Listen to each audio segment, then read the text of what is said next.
Welcome to Time Well Spent, a podcast from LaborSync, the only real-time, multilingual timesheet software your business will ever need. Hmm. Today, we're doing a deep dive into something we're calling invisible hours. If you're a business owner and you're seeing labor costs creep up, or maybe you look at your team, they seem busy, really busy, but you can't quite pin down where all that time is going. Well, you're probably dealing with this.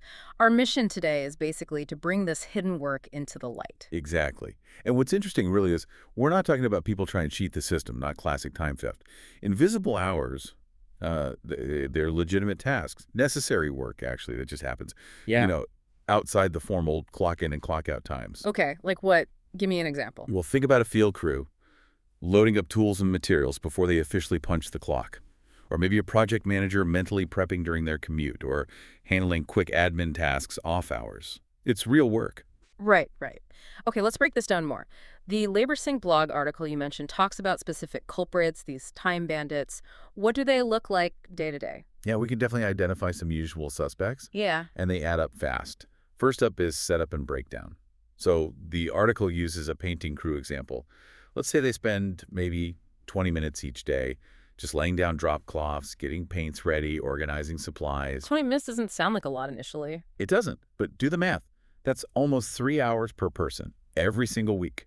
Just gone.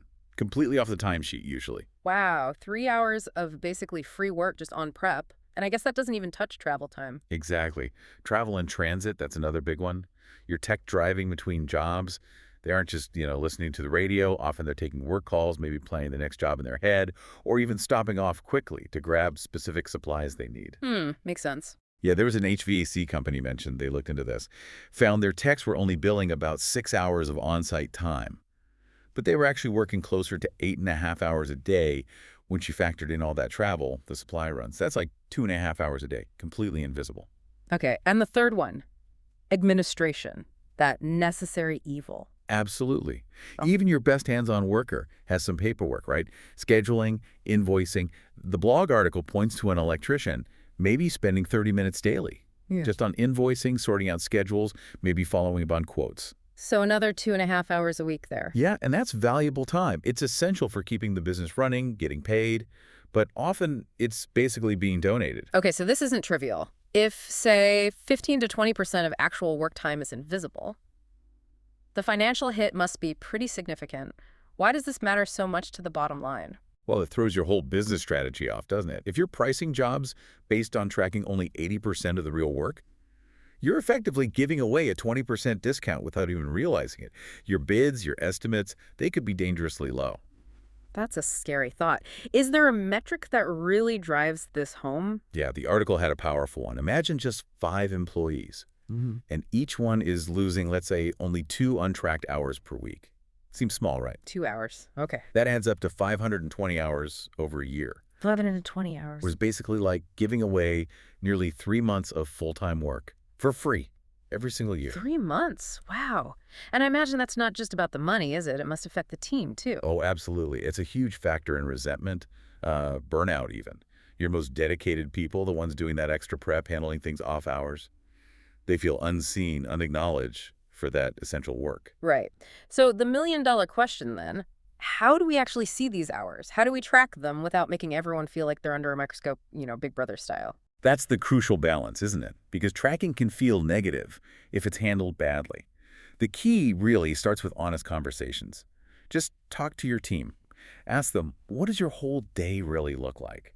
What happens before you clock in, after you clock out, between jobs? Like the restaurant owner example. Exactly. She talked to her kitchen staff, found out they were spending 45 minutes every single morning on inventory, prep, stuff that happened before their shifts officially started. And the point wasn't to penalize them. It was to recognize it, to see the real time involved and adjust schedules, maybe even pricing accordingly. So reframing it, data for recognition, not just surveillance. I like that. Precisely. And then you can use technology as a tool to help with this, not as a weapon, but as a facilitator.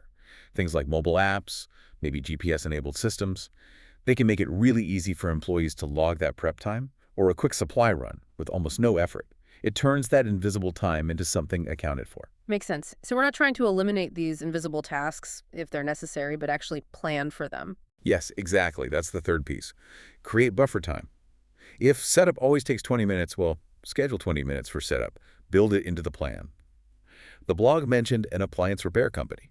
They started using mobile apps to capture the full job cycle, travel and all.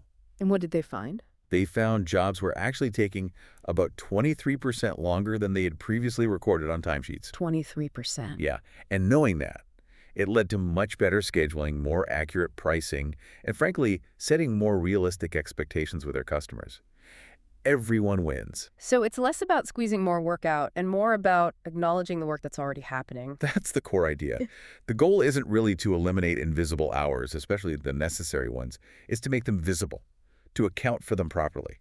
And when you do that, you often realize your team is contributing even more than you thought. You get a truer picture of their value.